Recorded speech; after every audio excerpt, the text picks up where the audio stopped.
Perfecto. Bueno, este simposio que trata sobre endometriosis en realidad es un compendio porque es una enfermedad que podríamos estar un congreso entero hablando de ella, ¿ya? Así que yo he tratado de reflejar un punto que me parece relevante y que algo alcanzó a tocar Ramón sobre la responsabilidad que tenemos los cirujanos cuando operamos a una paciente con endometriosis porque desea fertilidad. Y el mensaje que voy a llevar para la casa me parece bastante claro. Hay consenso que esta es una enfermedad hormonodependiente, la tenemos en edad fértil, se asocia a menor fertilidad y es diagnóstico diferencial y dolor de cabeza en muchos cuadros ginecológicos y solo se diagnostica mediante cirugía, en eso nadie tiene dudas. Su forma de presentación es sumamente heterogénea, como una infertilidad primaria o secundaria, o como algia pélvica, dismenorrea, goteo premenstrual, dispareunia, disquexia. Pero lo que yo hago mucho énfasis en mis alumnos es que busquen en estas pacientes alguna obstrucción en el tracto de salida que suele estar, y son varias, y que a veces son corregibles. Por ejemplo, una retroversión uterina marcada, miomas intracavitarios, pólipos, malformaciones uterinas, estenosis cervical o incluso el dispositivo intrauterino no medicado. Se han descrito en esta enfermedad prácticamente todos los factores asociados a ella, porque la endometriosis tendría infertilidad.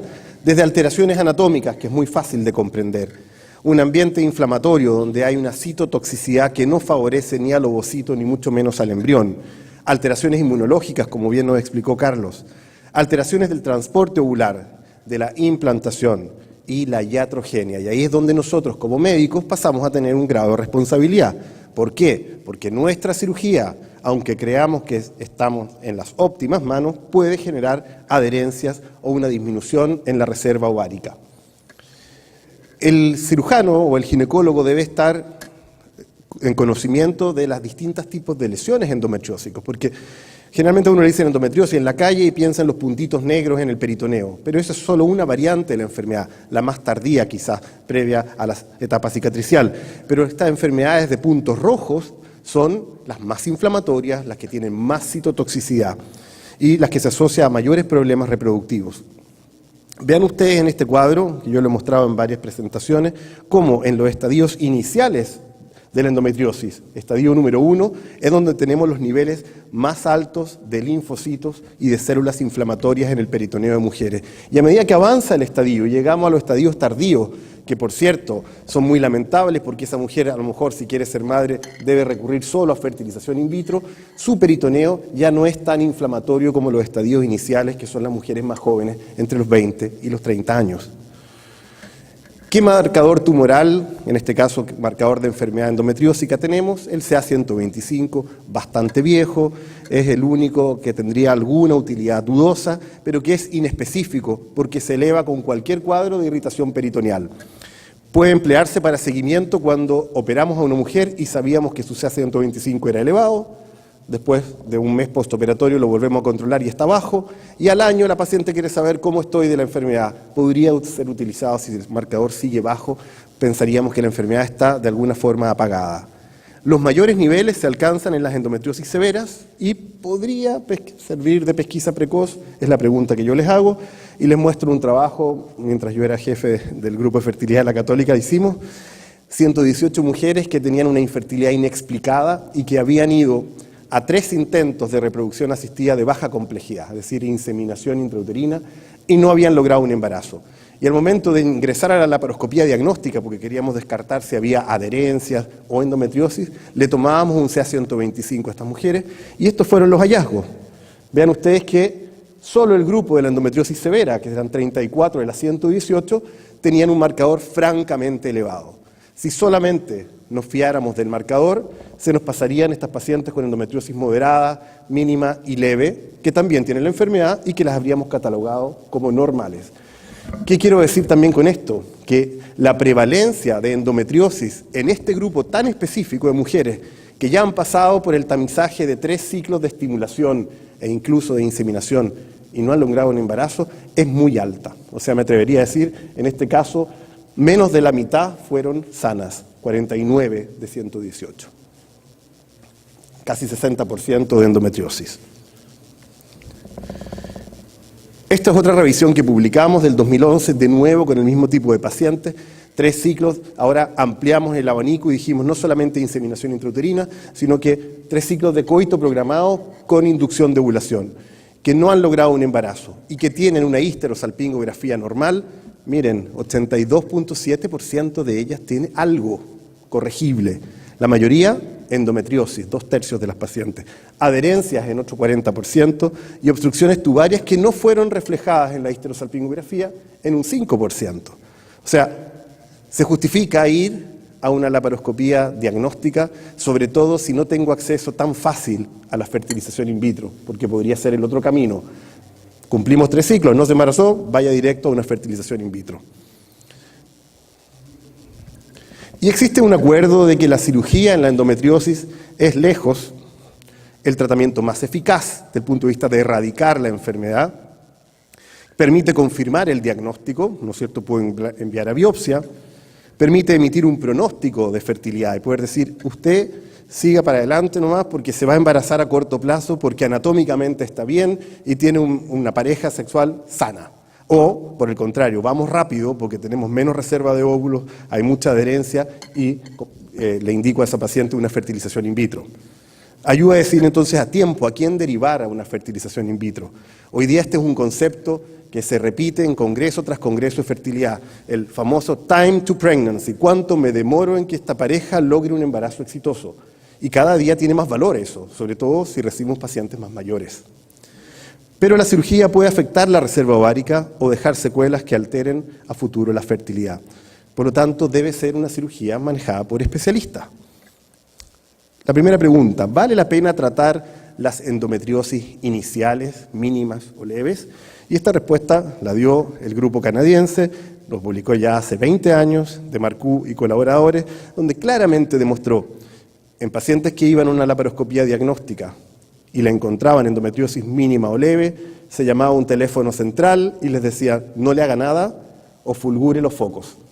Y vieron que el grupo que era fulgurado o excindido los focos tenía una tasa de embarazo y una tasa de fecundidad que era significativamente más alta que el grupo no tratado. Así que esto nos dio la razón de que si estábamos en la laparoscopía y encontrábamos estos puntitos rojos, mejor fulgurarlos que no hacerle nada. Y la pregunta del millón, ¿cuántas veces operar por infertilidad a una paciente con endometriosis? Si esta charla la hubiese dado a lo mejor 15 años atrás, habría dicho 2 veces si es necesario. Hoy día, ojalá solo una. Y que en esa se juega el pronóstico reproductivo su paciente. Estamos hablando siempre de endometriosis en el contexto de infertilidad, no de dolor pélvico crónico. ¿Y cuándo esperar embarazo después de la cirugía? Entre 1 año y 1 año y medio. Y vamos a ser más cortos en nuestro tiempo a medida que nos encontramos con mujeres mayores. O sea, una señora de 38 años, no le podemos decir espere 1 año y medio para saber si le va bien y si no recurramos a la fertilización in vitro.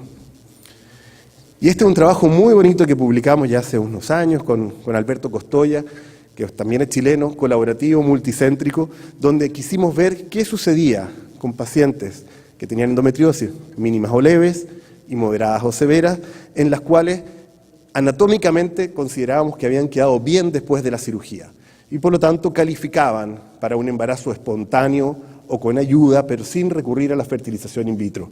Y vean ustedes que son bastante parecidas las tasas. El grupo de las mínimas y leves, que está en rojo, aparece un poquito más alto en cualquiera de las etapas que ustedes evalúen. Pero a grosso modo, a los 2 años no podemos esperar más de un 40% de embarazo en esta población. Y si ya recurrimos a técnicas de hiperestimulación ovárica, con o sin inseminación intrauterina en estos mismos grupos, vemos que las tasas son en promedio 5% más altas en cualquiera de los segmentos que ustedes vean, y siempre la hiperestimulación ovárica controlada más inseminación aporta un poco más de embarazo que el no hacerla.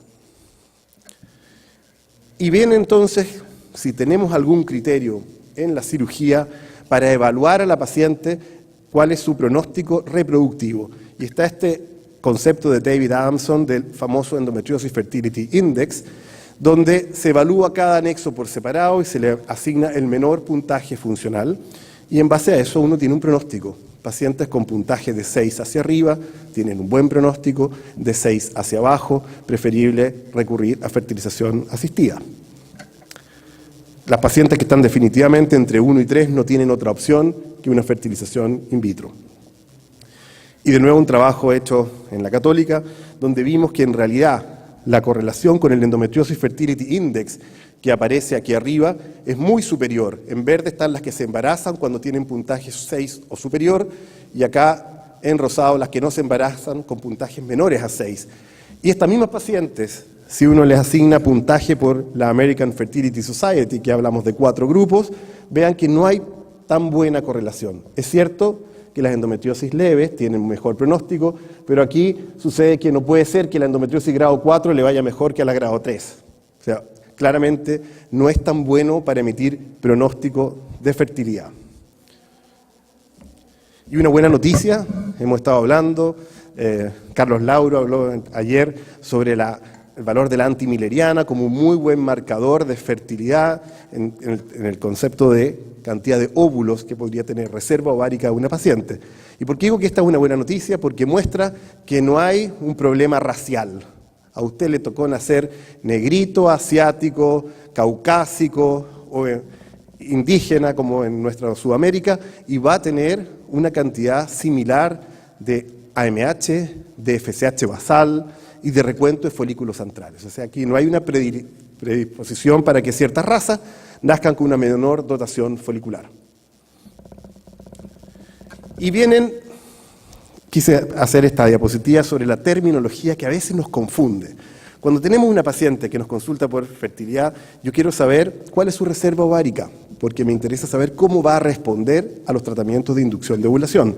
Y ustedes podrán escuchar que algunos se refieren a ella como el potencial reproductivo. Es muy amplio, porque es mucho más que cuántos óvulos tiene una mujer. De la reserva reproductiva, que no me gusta para nada. Del potencial fértil. De la reserva ovulatoria, que se acerca más a lo que estamos hablando hoy. O de la capacidad de respuesta, que es el término que debiéramos utilizar nosotros. O sea, ante esta reserva ovárica, ¿cuál es la capacidad de respuesta que va a tener esta paciente? Y si yo preveo que es mala, tengo la obligación de decírselo de entrada y no esperar después de 10 días de pinchazos muy costosos, decirle, nos fue mal, tenemos 2 huevitos, cancelamos el procedimiento. Y tenemos un grupo especial de pacientes portadoras de endometriosis, que son aquellas que tienen un endometrioma o más de uno. ¿Qué hacer con el endometrioma? Resecarlo completamente es lejos lo más eficaz para el endometrioma, pero puede afectar la reserva ovárica. Drenarlo y fulgurar el lecho respeta más la reserva ovárica, pero se asocia a mayor recurrencia. Y utilizar análogos de GnRH por 3 meses previo a la resección parece ser un tratamiento más largo, más costoso, pero que preserva mucho mejor la fertilidad y la reserva ovárica en esa mujer. Ahora veremos el impacto que tiene la cirugía del endometrioma en la reserva ovárica. Les he traído 2 trabajos. Este es un metaanálisis de Rafi y colaboradores, publicado en el 2013, que incluye 8 estudios prospectivos, un total de 237 mujeres, donde se les mide hormona antimileriana pre- y postoperatoria. Y se ve que la AMH disminuye en 1.3 nanogramos por ml, o sea, bastante en las pacientes luego de la cirugía. Este trabajo de UNCU y también colaboradores, que es un estudio prospectivo de cohorte, que incluye sí solo 30 mujeres con endometrioma y 30 controles, pareados por edad, también evalúa la antimileriana, el recuento de folículos antrales basal al mes y a los 6 meses postoperatorio. Y vean lo que arroja. La antimileriana basal en la paciente portadora de endometrioma, ya está significativamente más baja que la paciente que no tiene endometrioma, 2.8 versus 4.2. Lo mismo el recuento de folículos antrales es solo de 9.7 comparado con 14.7. Y lo interesante y triste para uno es que a los 6 meses la antimileriana, o sea, después de la cirugía, baja a 1.8, o sea, baja un punto completo, y el recuento de folículos antrales se mantiene en 10. Por lo tanto, ¿cuál es el mensaje? Que la presencia y sobre todo la excisión del endometrioma se correlacionan con una menor reserva ovárica que persiste a los 6 meses de la cirugía. Y esto, ojo, en buenas manos de cirujanos. ¿Influye el tipo de cirugía que yo aplico? la excisión laparoscópica en un tiempo, que es lo clásico, o estos 3 meses de análogo seguido de la cirugía, y la respuesta es que sí influye. Vean ustedes que en el grupo que va a cistectomía de entrada y el grupo con análogos tienen prácticamente el mismo AMH basal. Sin embargo, a los 6 meses, el grupo que fue a cirugía directa tiene una antimileriana de 2.9, de nuevo baja un punto, mientras que la que tenía análogos prácticamente no baja nada, de 4,5 a 4 puede estar dentro del error de método. Entonces, respeta mejor la reserva ovárica el tratamiento previo con análogos seguido de cistectomía laparoscópica. Y aquí viene algo que no le gusta a los cirujanos que se les enrostre. 61.5% de las biopsias de endometriomas contienen folículos primordiales. Cuando dicen, no, es cosa de encontrar bien el plano, yo tuve profesores que me lo decían, uno se va rapidísimo cuando encuentra el plano y respetas todo, pamplina, también hay folículos primordiales. ¿Afecta a la endometriosis los resultados de un ciclo de fertilización in vitro? Otra buena pregunta, porque si decimos, ¿qué nos importa esto? Si la paciente tiene acceso a la fertilización in vitro, le va a ir bien, se va a embarazar, tenga o no tenga endometriosis. Y la respuesta no es tan así. Este metaanálisis de Harp y colaboradores incluye 27 estudios observacionales con casi 9.000 mujeres y compara los resultados de un ciclo de fertilización in vitro en presencia o ausencia de endometriosis. Las pacientes con endometriosis fueron analizadas en 2 grupos, según los estadios de enfermedad del American Fertility Society, no el Endometriosis Fertility Index. Entonces ponen las tempranas, grado 1 2, versus las tardías, que son grado 3 y 4. Y vean que incluso las tempranas tienen una menor tasa de fecundación, es decir, de los ovocitos captados tenemos un 7% menos de fecundación. Uno dice que un 7% no es nada, sí, pero cuando tenemos 9.000 pacientes es harto. Pero más importante que eso, en la endometriosis avanzada, grado 3 y 4, hay una disminución considerable en la tasa de implantación que tiene un riesgo relativo de 0,79, es decir, 21% menos que el grupo control, y la tasa de embarazo clínico, la mismo grado de reducción. Entonces, no les hagamos nada, dejemos el endometrioma donde está y veamos qué sucede. Y aquí Benaglia muestra una casuística de pacientes portadoras de endometriomas bilaterales en que no fueron operadas y fueron directamente a una fertilización in vitro. Este es un estudio de cohorte multicéntrico retrospectivo donde compara 39 portadoras de endometriomas bilaterales con 78 mujeres control sometidas a fertilización in vitro ICSI y evalúa la respuesta ovárica y la calidad de los ovocitos obtenidos. Y esto es lo que se obtiene. La paciente que tiene un endometrioma bilateral, tiene menos folículos basales de nuevo. 14 en el grupo control versus 9.6. El número de óvulos que se obtiene después de la estimulación, por ende, es menor, 7 versus 10.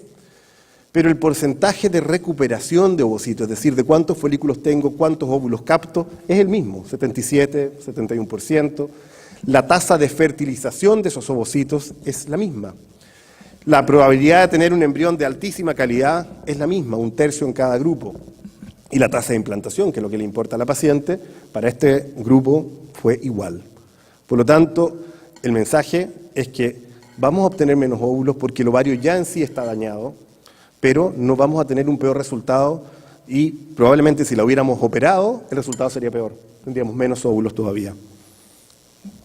Entonces, la presencia de endometriomas al momento de la fertilización in vitro afecta la respuesta a la hiperestimulación, pero no la calidad de los ovocitos recuperados ni la probabilidad de embarazo. ¿Influye el tamaño del endometrioma no removido en la respuesta ovárica para un ciclo de fertilización in vitro? Porque yo por lo menos aprendí que si el endometrioma medía más de 3 centímetros había que operarlo, menos de 3 centímetros déjelo en su lugar, y aparentemente hay alguna diferencia. Este estudio prospectivo de 64 pacientes portadoras de endometriomas que fueron a una fertilización in vitro muestra que cuando el endometrioma es sobre los 30 milímetros hay un menor número de folículos y de ovocitos. Pero cuando el endometrioma tiene menos de 30, hubo un impacto más, no tuvo mayor impacto, solamente la FSH basal fue el marcador que impactó en los resultados. O sea, si la paciente tenía una FSH basal más alta, le iba peor, pero no era la presencia del endometrioma lo que afectaba la respuesta. Y este otro trabajo súper interesante porque ya va hilando fino. ¿Qué hay en el endometrioma, en el entorno, que hace que a lo mejor nos vaya peor con un ciclo de fertilización asistida? Y la pregunta es si es que se inducen estos endometriomas una reacción inflamatoria en los folículos vecinos.